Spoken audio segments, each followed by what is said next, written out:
कारगिल युद्ध में अपनी अहम भूमिका निभाने वाले पूर्व सैनिक राधेश्याम शर्मा की आत्मकथा जीवन गाथा पर आधारित पुस्तक का विमोचन पूर्वी दिल्ली के सीवीडी ग्राउंड के मेहजबान बैंक्वेट हॉल में सांसद मनोज तिवारी के कर कमलों और गणमान्य व्यक्तियों के समक्ष किया गया।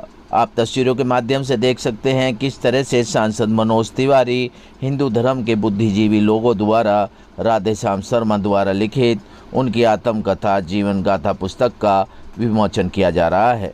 इस पुस्तक में पूर्व सैनिक राधेश्याम शर्मा ने अपने उन जीवन संघर्ष कार्यों का वर्णन किया है जो उन्होंने देश के प्रति अपने पराक्रम और साहस का परिचय देकर सैनिकों के लिए मनोबल बढ़ाने का संदेश दिया है।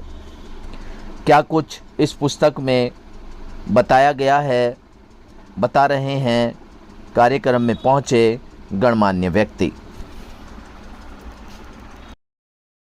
लेकिन मोदी जी आए, गाय के लिए अचार नहीं डालेंगे, हम दिखा देंगे दोनों पाएंगे उन्हीं के लिए जो सैन्य साज भारती के पुत्र चले। आत्मकथा जब हम लिखते हैं तो हम आसपास की कितनी सोसाइटी कितनी बातें आती हैं। फिर जो फौज में रहा हो, जो दो लड़ाइयाँ लड़ा हो भारत की तरफ से, वो तो पढ़ने लायक किताब होगी। और सबसे बड़ी बात है कि जब हम आत्मकथा लिखते हैं तो कम से कम और 10-15 लोगों की कथा लिखते हैं। कौन हमारे साथ था, कौन कहाँ तक साथ दिया। तो ये एक बहुत कठिन काम है। अपनी आत्मकथा लिखना आसान नहीं है, क्योंकि आत्मकथा लिखना इसका मतलब मैंने सब कुछ रिवील कर दिया। मैं बधाई देना चाहता हूँ सचिन शर्मा जी को, क्योंकि मुझे पूरा विश्वास है कि जब वो बहुत प्रयत्न किए होंगे तभी अपने पिता की आत्मकथा को ला पाए हैं। मगर राधेश्याम शर्मा जी को और जानने के लिए आत्मकथा पढ़ करके बहुत लाभ है। सर, कितना प्रेरित करता है इस तरीके के जो आत्मकथा है लोगों को? देखिए, मैं वही बोल रहा था ना कि जब एक आत्मकथा होती है तो उस जीवन से सीखने को भी बहुत कुछ मिल जाता है। तो आत्मकथा किसी ऐसे व्यक्ति का है जो दो लड़ाइयों में रहा हो, बहुत महत्वपूर्ण। देखिए, मैंने अभी बोला भी है, एक तरफ तो हमारी सेना छक्के छुड़ा रही है पाकिस्तान के, दूसरी तरफ एक पूर्व सैनिक ने एक अपनी 82 साल की आत्मकथा लिख करके आज राष्ट्र को,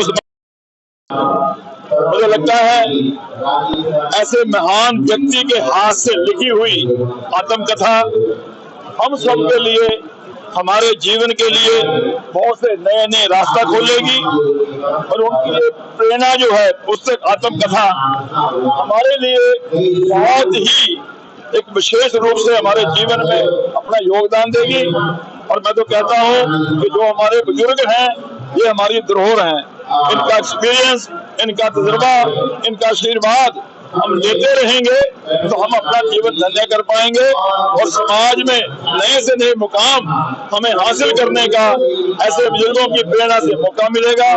आज जो ये पुस्तक का विमोचन किया गया है इसके लिए मैं शर्मा जी को और सचिन को, जो हमारा बेटा है, बच्चा है, उन सबको बहुत बधाई देता हूँ। ऐसे पिताजी का सिर पे साया होना बहुत ही बड़ी बात है, बहुत ही स्नेह की बात है। तो मैं आज इस पावन मौके पर सभी को बहुत बधाई देता हूँ जो उन्होंने अपनी आत्मकथा लिखी है। इसका सब लाभ लें और अपने जीवन को धन्य करें। यही मेरा आज के दिन मैं अपनी बात कहना चाहता हूँ। युवा पीढ़ी अपने बुजुर्गों का, अपने बड़ों का आशीर्वाद ले, उनका आशीर्वाद लेकर के अगर आगे बढ़ेगी तो उसके जीवन में कोई भी रुकावट आने वाली नहीं है। बुजुर्ग हमारी धरोहर है, बुजुर्गों का सम्मान करो, उनकी सेवा करो, उनके बताए हुए आदर्शों पे जो चलेगा उसका जीवन धन्य होगा और वो राष्ट्र के लिए, देश के लिए, अपने जीवन के लिए नए से नए मुकाम आराम से पा सकेगा। लेखनी उठाता है तो वो अपनी जीवन गाथा में अपनी घटनाएं लिखता है। आदरणीय राधेश्याम जी पूर्व में सैनिक रहे। सैनिक का जीवन में एक ही लक्ष्य होता है, राष्ट्र। उस राष्ट्र के प्रति उन्होंने कर्तव्य निष्ठा का पालन किया है और सैनिक का जीवन बड़ा मर्यादित और व्यवस्थित होता है, राष्ट्र प्रेम से ओतप्रोत होता है। आदरणीय राधेश्याम जी ने उसी अभिव्यक्ति को लेखनी के माध्यम से व्यक्त किया है। और राधेश्याम जी का जीवन कैसा है ये सचिन को देख के पता लगता है, पुत्र को देख करके पिता का संस्करण पता लगता है। तो राधेश्याम जी ने जो लेखनी लिखी है मुझे लगता है आने वाली पीढ़ी के लिए एक प्रेरणा स्रोत बनेगी, एक चेतना प्रदान करेगी। जीवन कैसे जीना चाहिए उसकी प्रेरणा समाज को मिलेगी और जो भी इसे पढ़ेगा तो जीवन में बहुत आगे बढ़ेगा, ऐसी मैं कामना करता हूं। वर्तमान में जिस प्रकार से युवा पीढ़ी कहीं न कहीं व्यवहारिकता के से दूर होती जा रही है, क्योंकि पढ़ने का अभ्यास कम हो गया। जब से फोन आया तब से पढ़ने का अभ्यास कम हो गया है। मैं आपके माध्यम से निवेदन करूंगा, कुछ पढ़िए, जितना आप पढ़ेंगे आगे बढ़ेंगे। हमारे जो ग्रंथ हैं, हमारे शास्त्र हैं, वो मेडिकल स्टोर से जैसे हैं, उसमें हर व्याधि की औषधि है। इसलिए जो पढ़ना चाहता है, जिनका पढ़ने का अभ्यास है, तो हर क्षेत्र में और जीवन में विजय प्राप्त करते हैं, आनंद प्राप्त करते हैं, मंगल प्राप्त करते हैं, ऐसी कामना। ठीक भैया। भूतपूर्व सैनिक श्री राधेश्याम शर्मा जी की आत्मकथा के विमोचन पर जिंदगी में एक सूत्र दे रहा हूं आपको। आपके जीवन में कोई भी प्रॉब्लम हो, आपके जीवन में कोई भी टेंशन हो, आप हताश हैं, आप निराश हैं, आप उदास हैं, तो आप कभी भी किसी की भी आत्मकथा पढ़ लीजिए। इस संसार के अंदर जो आदमी किसी मुकाम को प्राप्त करता है, उस आदमी के जीवन में कितना स्ट्रगल हुआ, उसको कितना विरोध सहना पड़ा, उसको कितना कांटों पर चलना पड़ा, ये आपको उससे पता चलेगा। आपका उससे आत्मबल बढ़ जाएगा। जैसे आज श्री राधेश्याम शर्मा जी की हम आत्मकथा का विमोचन कर रहे हैं। राधेश्याम शर्मा जी ने भी पूरा जीवन मेरे को जो कल बताया, हैंड टू माउथ से लेकर आज परमपिता परमेश्वर की उन पर हर तरीके की कृपा है। लेकिन इस कृपा के पूरे सफर में जैसे भगवान श्री रामचंद्र को 14 वर्ष का वनवास भोगने के बाद सिद्ध हुआ कि वो अवतार हैं, तब वो मार्गदर्शन दे सके, ऐसे ही राधेश्याम जी ने पूरी जिंदगी जितना स्ट्रगल किया, फिर जब उन्होंने स्ट्रगल करके बाहर निकले तो उन्होंने एक ट्रस्ट की स्थापना की। वो इस चीज से अच्छी तरह से परिचित थे कि एक आदमी, गरीब आदमी कितना परेशान होता है, तो उन्होंने एक ट्रस्ट बनाया, कई गरीब लड़कियों की शादी की। उनके शुरुआत में 4 बच्चों का देहांत हो गया और 5वां पुत्र भगवान श्री कृष्ण की तरह ये बच्चा हमारा सचिन, इसका जन्म हुआ और उसके बाद धीरे धीरे एस्टेब्लिश होते गए। कभी भी आप किसी भी फल को देखेंगे, पहले वो मिटता है, बीज मिटता है, फिर वो बढ़ता है, फिर पकता है, तब कहीं जाके वो खाने के काबिल बनता है।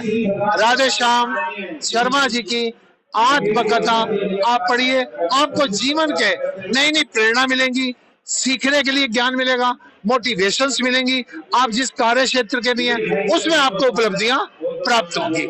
कि एक आत्मकथा का जब व्यक्ति अनेकों संघर्षों से आगे निकलता है और जब एक नई खोज की कामना करता है, एक नए वर्णों की कामना करता है, तो जब मानसिक रूप से कभी कभी प्रताड़ित होता तो एक आत्मकथा, एक लेखन विधि प्रारंभ कर देता है। हमारे विप्र शिरोमणि जो पूर्व सैनिक हैं, पंडित राधेश्याम शर्मा जी ने, इन्होंने अपने जीवन में उतार चढ़ाव बहुत देखा है। राष्ट्र में भी उतार चढ़ाव देखा, परिवार में भी देखा, अपने यार दोस्तों में भी देखा। उनके अंतःकरण में जो सर्विस के समय अनेकों विविध प्रकार के लोगों से मिलने के बाद इनके अंतःकरण में एक ऐसा चिंतन आया कि मैं क्यों ना एक ऐसा जीवन गाथा लिखूं कि जिसमें अपने जीवन के संपूर्ण चरित्र को लिखने के, संकलन करने की एक संकल्प इन्होंने किया।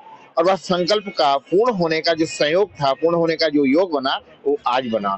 और आज उस आत्मकथा का आज यहाँ पुस्तक विमोचन हो रहा है। और जीवन में जब जब आप संघर्ष करेंगे तभी एक नई खोज होगा। तो हमारे पंडित जी ने बहुत ही चिंतन गहन मंथन करने के बाद इस पुस्तक को लिखे हैं और जब इसका अध्ययन करेंगे तो और भी पता चलेगा। हमारे पंडित जी महाराज अपने जीवन काल में सर्विस में बहुत ही ईमानदारी से सर्विस की है, समाज में बहुत प्रतिष्ठित हैं। और इनके पुत्र जो बड़े ही विप्र शिरोमणि हृदय हैं, पंडित सचिन शर्मा जी, जो निगम पार्षद रहे, चेयरमैन रहे और पिता के परम भक्त रहे। क्योंकि पुत्र पिता जैसा खावे अन्न वैसा होए मन, जैसे पीवे पानी वैसे बोले वाणी। पिता की बनाई हुई स्थितियों पे, बनाई हुई संपत्ति पर उन्होंने जो ज्ञान दिया पुत्र को, जो एक मार्ग दिया, सतमार्ग दिया, उस मार्ग का ही फल है कि आज पुत्र अपने पिता की आत्मगाथा का पुस्तक का विमोचन कर रहा है। मैं मीडिया के माध्यम से, आप सबके माध्यम से पंडित जी को बहुत बहुत बधाई देता हूँ, बहुत बहुत साधुवाद देता हूँ और ये भगवान से कामना करता हूँ कि परम पिता परमात्मा इनकी लेखनी में सदैव ऐसे निरंतर और भी पुस्तकों का संकल्पित करें, संकलन करें, यही कामना करता हूँ। बात करें डिजिटल जिस तरीके से देश होता जा रहा है, युवाओं को कैसे संदेश देंगे, क्योंकि आत्मकथा तो एक पुस्तक है, लोग अब सोशल मीडिया की तरफ। देखिए, आज हम लोग पश्चिमी सभ्यता की तरफ भाग रहे हैं, जबकि सनातन धर्म में पठन और पाठन की पद्धति है। जब तक आप पुस्तकों का अध्ययन नहीं करेंगे तब तक आप लिख नहीं पाएंगे। अगर ये कल्पना करें कि हम डिजिटल में श्रवण मात्र करें, क्योंकि पहले आप देखते हैं जब विद्यार्थी पढ़ता था तो उसको कलम, संठे की कलम बनाई जाती थी, कलम दुआत होता था, वो राइटिंग करता था। आज बच्चे राइटिंग नहीं, कंप्यूटर पे चलना चालू कर दिए, उनकी राइटिंग नहीं बनती है। तो जब पहले क्या होता है, जब किसी पाठ को हम याद करते थे, पहले उसको रिटर्न करते थे, राइटिंग करते थे, उसको लिखना फिर पढ़ना। तो हमें पुनः अपने सनातन पद्धति पर आना होगा और कुछ ही वर्षों के बाद आप देखेंगे कि लोग पुनः पुस्तकों का अध्ययन करना पुनः प्रारंभ कर देंगे। क्योंकि डिजिटल, जहां डिजिटल में जो आपने डाला है वही तो आप पढ़ेंगे, जो आपने डाला ही नहीं है तो उसको क्या पढ़ेंगे आप। तो ऐसी स्थिति में हमें अपने बच्चों को पुस्तक अध्ययन करना चाहिए, पढ़ना चाहिए। और मैं सभी युवाओं से कहना चाहूंगा आपके माध्यम से कि आप अपने घर में पुस्तकों का अध्ययन करना प्रारंभ करें, माता पिता से संस्कार लें, माता पिता की सेवा करें, बड़ों का सम्मान करें। देखिए, मेरा नाम राधेश्याम शर्मा है। मैं ग्राम बताइंडा, थाना भोपाल, जिला मुजफ्फरनगर से मूल रूप निवासी हूँ और मैंने 20 साल आर्मी मेडिकल स्कूल में देश के की सेवा की है। फिर 20 साल मैंने नोएडा अथॉरिटी में असिस्टेंट एडमिनिस्ट्रेटिव अफसर की सेवा की है। उसके बाद 20 साल से मैं अपने बेटे सचिन शर्मा के साथ, जो कि दिल्ली के नगर निगम के चेयरमैन रहे हैं, उसके बाद मैं फिर एक वो भी बनाया है जो बूढ़े लोगों का बैठने का स्थान है, वो मेरे बेटे ने ही उसका शिलान्यास करवाया मनोज तिवारी जी से। और आज से लोग वहाँ आते हैं, पढ़ते हैं, लिखते हैं, आपस में मशवरा करते हैं। सर, अपनी आत्मकथा को किस किस पहलुओं को छुआ है अपने जीवन के बारे में? अपने जीवन के बारे में पहले तो मैंने अपने बचपन को लिया है। बचपन में मेरे बाबा 5 भाई थे और उस जमाने में मैं पांच बाबा का मैं इकलौता पौत्र था। मुझे ये पता नहीं था मेरी दादी कौन है, मेरी चाची कौन है, मेरी ताई कौन है। मैं बच्चा था, जिस भी घर में जाता वहीं मेरे बड़ा प्यार दुलार होता, वहीं में पढ़ के सो जाता। दिन में उठता, अगले दिन का कोई पता नहीं कहाँ। आत्मकथा के माध्यम से समाज को क्या संदेश दिए थे? समाज को संदेश ये है मेरा भाई, सबसे बड़ी तो है firm determination, unbending will, undaunted courage and bravery.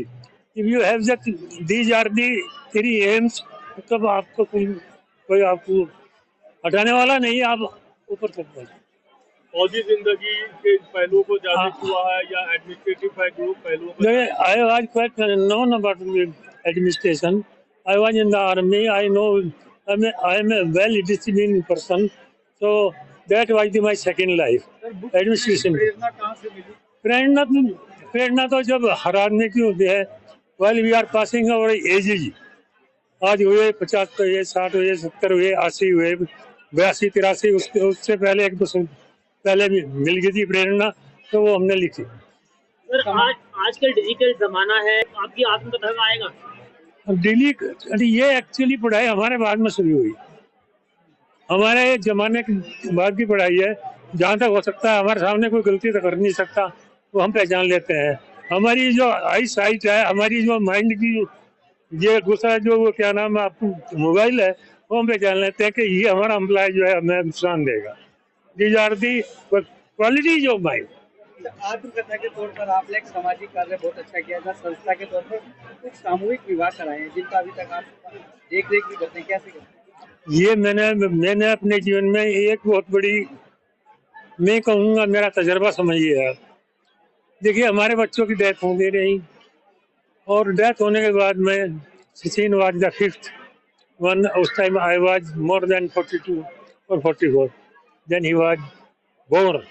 तो मुझे ये किया कि अगर आप अच्छा काम करेंगे, गरीबों की सहायता करेंगे, गरीबों का ध्यान रखेंगे, व्हीलचेयर सर को ऊपर उठाने की कोशिश करेंगे, तो आप कहीं के कहीं पहुंच। ईश्वर भी आपको तनोस तक होता है, ये आपको मानना पड़ेगा। ये मेरा तजुर्बा है। लोग बात तो यही कहते हैं कि यार तुम्हारे भाग में तुम तो इस देश से इस घर से ही जाते हैं। लेकिन आज मैं सोचता हूँ कि नहीं भाई, अब कभी आस नहीं छोड़नी चाहिए, और अपने जो आपका कार्यशैली है उसको बिल्कुल ऐसे ही रखो। बस आप समझ गए, उसमें दांत डालते हैं, दीज आर द आर्टिफिशियल। देखिए मेरे लिए बहुत ही खुशी का पल है। हर एक औलाद के लिए ये बहुत ही सुकून के पल है। पिताजी ने अपने पूरे जीवन की गाथा लिखी है, उसमें लगभग बाबूजी की 81 वर्ष हो चुकी है।